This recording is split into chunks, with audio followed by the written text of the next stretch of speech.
that letter where we met Sergeant Green. He's an ex-Marine that's the superintendent of the North African American Cemetery.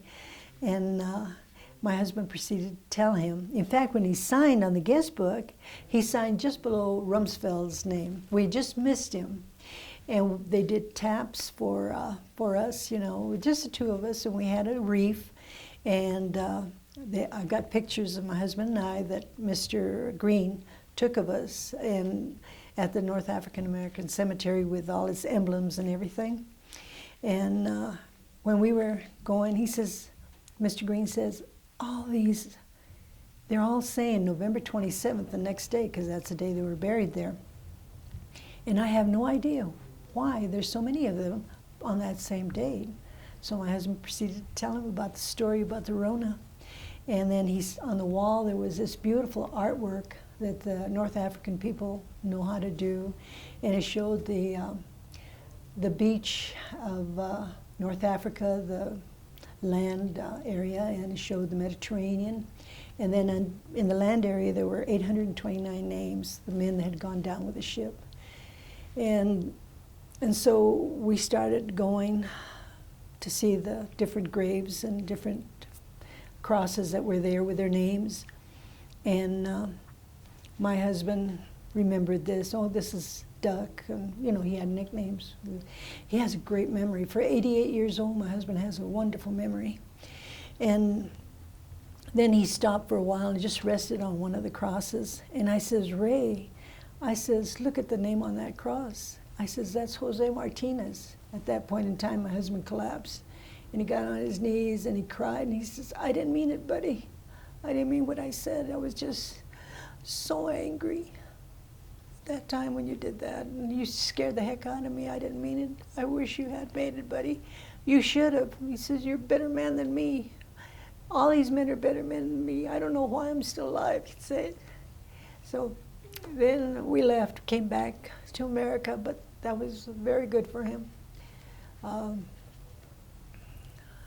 I think I'll stop for a second. Okay.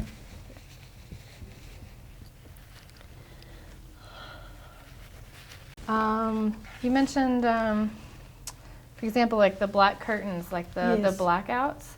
Blackouts, yeah, there were blackouts, and it is because they said that there were warships, Japanese, because we're in San Francisco now, we're talking about the war at that end of the world.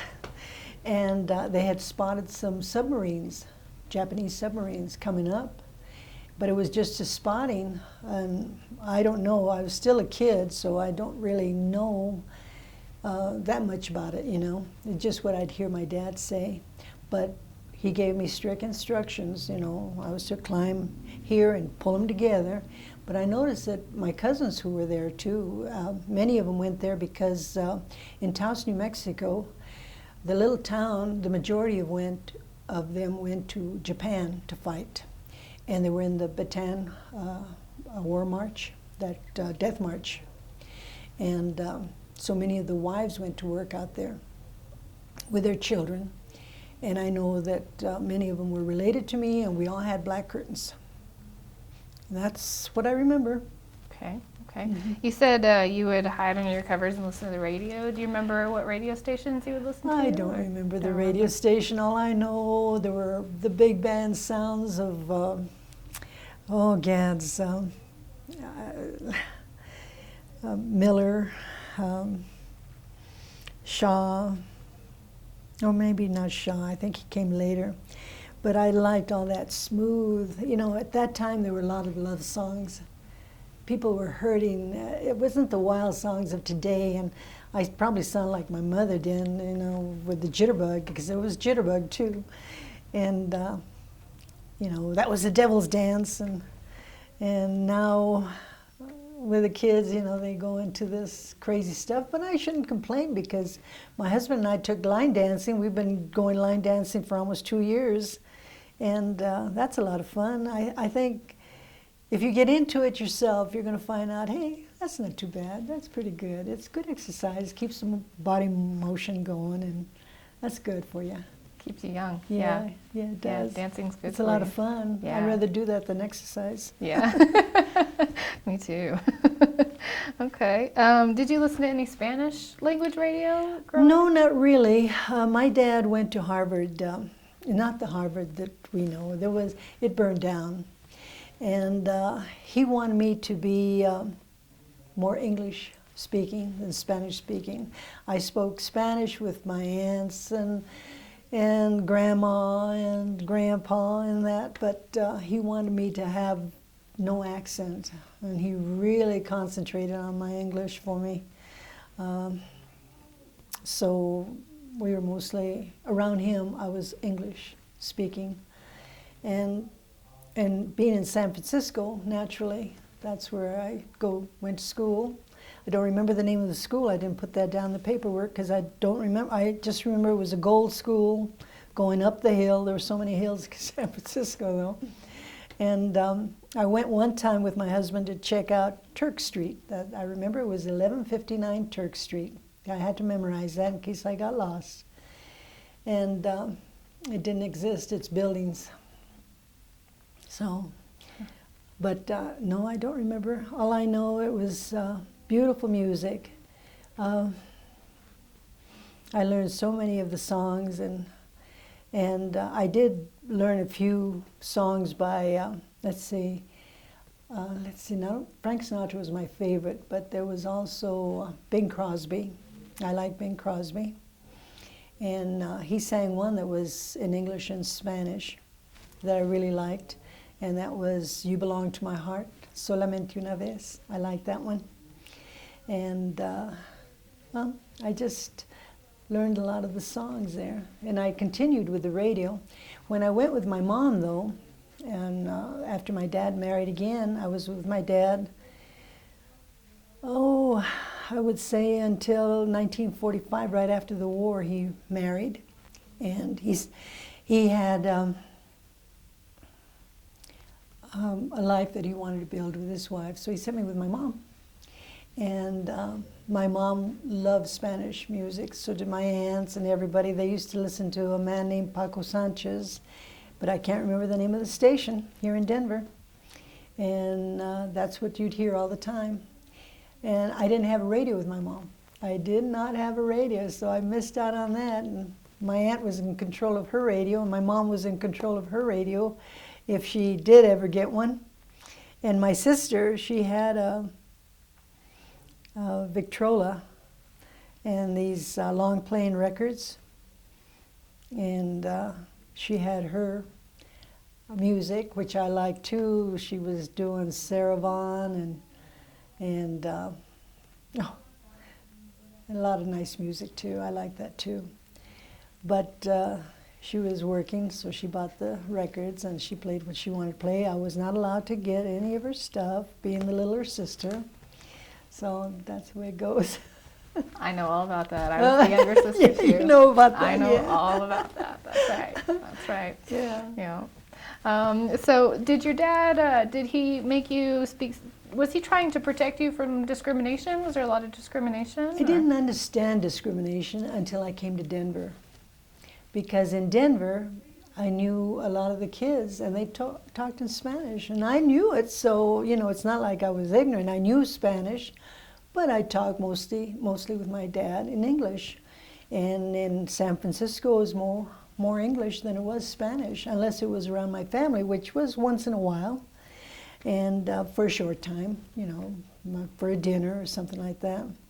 But I remember at school, you would get whacked down. The teachers would really come down hard on you if you spoke Spanish in school. That's why I never taught my children. I refused to teach my children, but they still learned.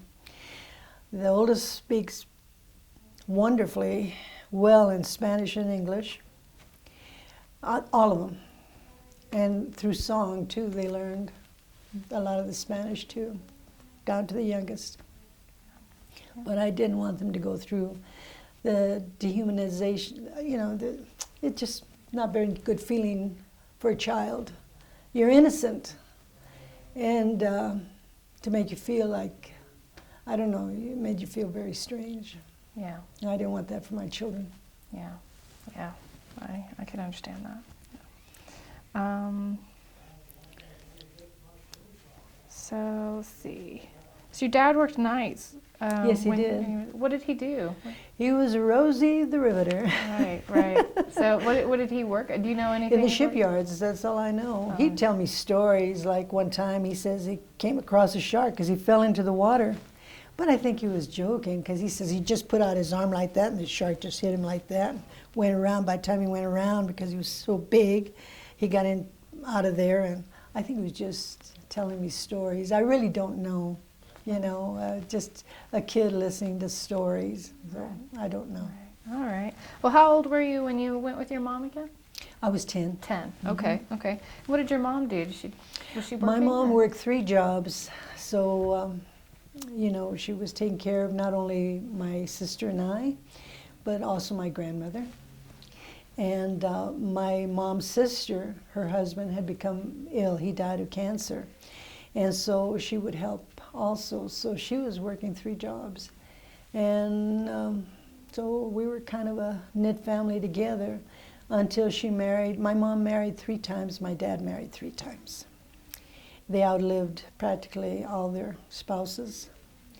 And I remember that my mom, when she married my stepdad, his name was Tony Gonzalez, wonderful man. He was working at the Army Depot in Utah.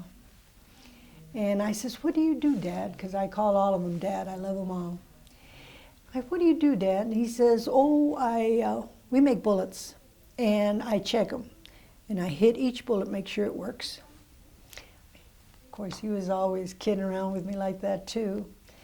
And I remember that it was called Twilla, Utah, at the depot there. At Todd Park, it was called the Todd Park in Twilla, Utah. And I remember that he says, "Do you want a job?" I says, "Yeah." So he had me delivering newspapers to the little depot area there. So I always wanted a bicycle, but they wouldn't get me a bike. But they got me a red wagon. And then that's when I had a lot of fun, met a lot of people, learned skills of communicating and what have you, and I really liked that. Learned how to give cash and collect money, and with a smile and a thank you when they gave me candy or something. Mm-hmm. Those are good skills to have, yeah, yeah. So tell me a little about, so you were in junior high and high school during the Korea conflict? Right. So- Well, no more. Let's see, it was in 50 when I continuated from coal. So the Korean conflict, I think it started in the late 50s, didn't it? Yeah, I think so. Yeah, by 53, when I graduated from high school, a lot of our young men were going into the Korean conflict. So tell me, so I don't know a whole lot about, like, you hear a lot about during World War II, the patriotism that was going on back in the States, Oh, and then wonderful. Vietnam, all of the, the protests and stuff. I don't really know about, a lot about what was going on in the States during the Korean conflict. Was there uprisings? Was there patriotism? Not that What I was know there? of. Not in our school. I mean, we just come out of a big war, and to know that our men were going to another horrible incident. I mean, I think it was more praying for our young people than anything else. I just never was involved in. There was never any walkouts, against the war that I can remember of Korea. I don't remember any of that. So it was just kind of did it feel kind of like a continuation of World War II as far as, like, you're just No. going back into war? No, it was too real, because World War II, I was a child. I was 7 when I was putting those curtains together. But I was 17 when I was facing young men that were leaving, and even women. This one gal, she was my friend, she joined the Navy, and she came back to visit us. And this was when I was a junior. She was a senior when she joined the Navy and got out of high school. And she came back with her uniform, and I thought, oh, I want to do that. I want to be that, you know. But my mom wouldn't let me. She says, nope, she wouldn't sign for me. And that angered me. So the first thing I wanted to do is get married then. I wanted out of the house. I think I was a typical teenager there. And the choice was not a wise one. I married a young man, had 2 beautiful sons with him. But that ended up in divorce. And not only that, but he was later killed. How was he killed, if you don't mind He me was asking? shot down. From what I hear, I don't really know all that facts, but he was killed and shot in a parking lot. Oh, no. That's terrible. But because he never came to see the children or anything, I was never in that way. His name was William Jennings Bryant, and he went by Billy. Oh, that's terrible. That's terrible. So when did you meet your husband? I met him. My mother was, she had a little restaurant and at El Chapultepec, which is very popular now as a jazz place. But then it was just a regular place. And she had the restaurant part, and then there was a bar part. And I was working at Frontier Airlines, so when I get out of work, I'd go and I'd take over the little restaurant while they went to go to sleep, because they'd come back for the late crowd, and this give them a rest. And the food was already made. All I'd have to do was make sure everything was in order. And on a Friday, Saturday, Ray Alvarado and his brother Manuel and another young man would come in and entertain the bar area. Well, I heard this beautiful music, especially my husband was a fantastic guitarist. He's what you call a requintero, which is a lead guitar. And I'd hear these beautiful Mexican love songs. Oh, man. I would just, where the food went in, you know, you'd put burritos into a tray and put the tray out there, and someone on the other side would take it in. Well, I got to the habit where I not only put the tray there, I'd go around and take the food to them. And I told him one time, oh, you play such great guitar. I told Ray. His brother sang beautifully, but it was a guitar that won me over. And I says, you really play wonderful guitar. I says, would you teach me? And he says, yes, I will. So he would teach me. And I got to know him. He was very quiet. When I first met Ray, he was very, very quiet, because he'd just come out of burn unit. He was still wearing the, his face had to be all reconfigured. He had lost his entire nose, and they took cartilage from his ears to build up the nose here. And he lost a finger. But what he did with 3 fingers that a man does with a whole hand was amazing. And anyway, that went on for about 1.5 years. And I told him, have you ever been married? He told me he was married when he had the 4 children. And of course I had my 2. And I says, were you ever married by the church? And he says, no. I says, oh, would you marry me? I told him. He says, no, you're not my type, he tells me. I says, okay, that's what the wrong thing to tell this girl.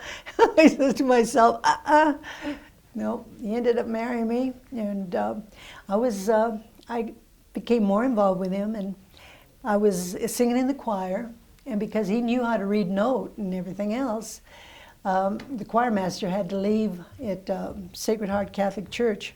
He had to leave on vacation or something. He was looking for someone to take over the choir as leading the choir. I said, my husband, or not my husband at that time, we were just going together. I says, he knows how to read music, and he can do that. Because he'd just sit and wait for me to finish with the choir, and then we'd go together, you know. And he says, oh, okay, Ray, then you take over. And he did. He was always so kind.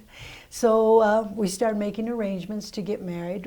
I talked to Father Brady. We went through our bonds and everything we have to do as a Catholic, in a Catholic membership. But then he says, I really don't want you to marry him, he tells me, the priest did. And which, a couple of years back, I went to tell him, you know, we've been married 43 years, I told him at that time. I says, I just want to let you know that. And, oh, that's wonderful, he tells me. That was Father Brady. And he says, I told Father Brady, I says, you didn't want me to marry him. You told me so. He said, oh, I don't think I told you that. I says, yes, you did, because he had 4 children. Well, maybe I did tell you that, he said. So, anyway, to make a long story short, we ended up getting married, and pretty soon on our honeymoon, he wanted me to meet his daughter, and she was living with her mom in Casper, Wyoming. So my honeymoon was going to Casper to meet his daughter, and we had a wonderful time.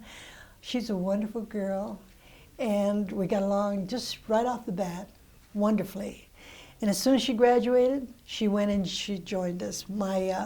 The oldest son, I call them my children. I don't call them anything else but my children because I love them so dearly.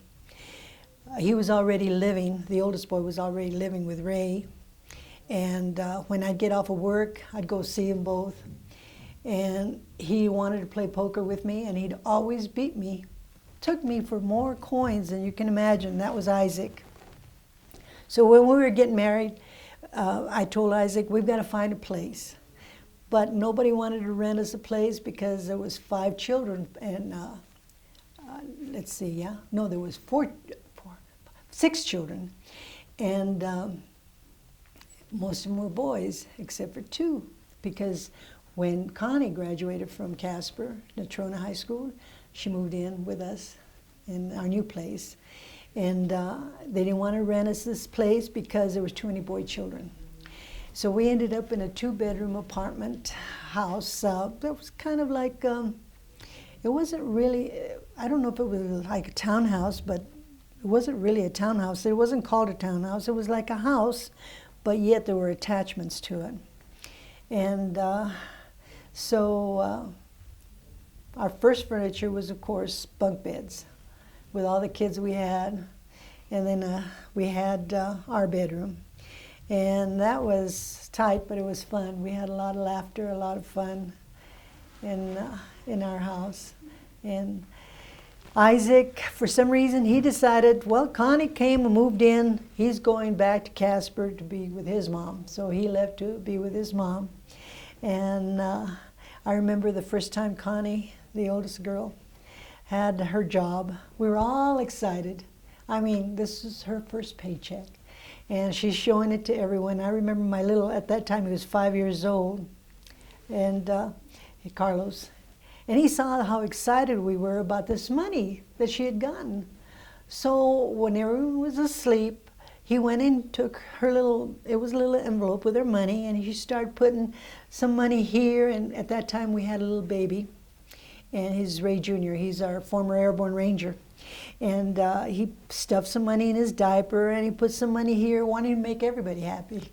So there was crazy things that happened with all the children, you know, in our life together. And then we found out that we could get a house because Ray was military, and he was honorable discharge 2 times. So we went in and talked to him. We were able to buy a house, furnished and everything. I mean, God was so merciful and so wonderful. He gave us this antique furniture. It was right across a huge park. We had a double lot, $6,000, which was something wonderful in 1966. That was before this big booming whatever. And so the kids wanted the basement, the boys. So naturally, my washing machine didn't go down there. It went to 2nd floor. But everything worked out. We had a lot of fun there, and that's when we joined the Crusade for Justice at that time and became involved with them. And I was telling you, I started telling you earlier about the walkouts that we would do, you know, because of education. I didn't finish that. Yeah, let me stop you right there. Let me change this tape, and we can talk about is to just kind of piece it all together, and that's just part of the editing process. You have to listen to the whole thing and chop it up and rearrange it and make it flow a little bit. But all right, All right, so this is tape 2 of Mrs. Alvarado's interview in Denver, Colorado, August 9th, 2010. Okay, so tell me about these walkouts. I'm very interested in this. Okay, yeah. I remember that we would play our guitars and we would lead the walkouts in many of them. But this one particular one, we did not play the guitars. I had my baby in my arms. My children were ahead of us with the other students. And I had my little 4 or 5-year-old. That's my former Airborne Ranger one, the youngest one. This little guy was holding my hand when the police came by with hitting us with the sticks, the nightsticks that they used. I'm trying to protect my little baby. I let go of my little 4, maybe 5-year-old. I know he's 4 years between the baby and him. Do you remember what year this was? This was in maybe he was 3. No, he was 4. He was 4. This is about 1973 that this happened. Okay. And because she was born in 69. No, it was 1970. She was born in 69, so it could have been anywhere between 69 and 70.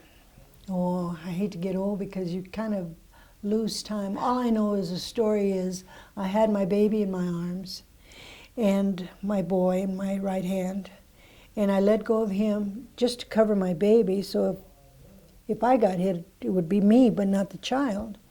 And he took off. It took us a long time to find him. It was a scary moment in my life.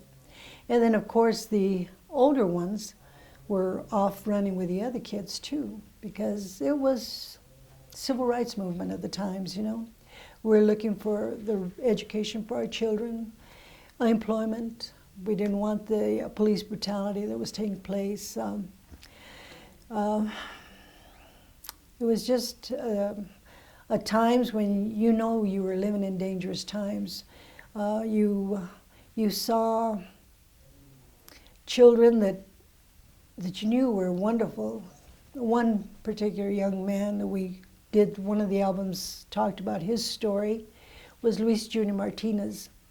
He was not only teaching the children how to do the folkloric dance, but he was teaching the mothers, all right, come on, let's move those legs. Hey, ladies, he would say. He was so, so nice. And he'd gone to a birthday party, and he'd walked across the street, stopped by the police for jaywalking, and shot and killed. We have no idea how that all came about. All I know is the child was dead. The mother was grieving. And when I told you earlier that I was with La Raza Unida, we were on our way to a convention for La Raza Unida. In fact, there were quite a few of us that were going out of Denver. And I remember this one young man, his name was Ricardo Falcon. He stopped in to get water for his car, but he was gunned down by the man at the gas station and killed, leaving, of course, a son and also a widow. And there were just so many stories that touch your life because you come to care for these people. You became a family working under the Crusade for Justice. One of the things that Rodolfo Corkin Gonzalez, the founder, taught was to love each other. You know, and I learned to love people that were like me, people that spoke 2 languages like I did, people that were brown like me. The children were beautiful children like mine. And that's what he taught, was love. But then we'd go out of that realm into the anger of the world, you know, and it just enforced that love, I think, to me anyway. I can't talk about other Chicanos and Chicanas in the organization, but to me. And we would have, every Wednesday night, I remember we'd have a fisherman's meeting. That's what Corky called them. And in the fisherman's meeting, he would say, okay, you men, you're all leaders in this organization.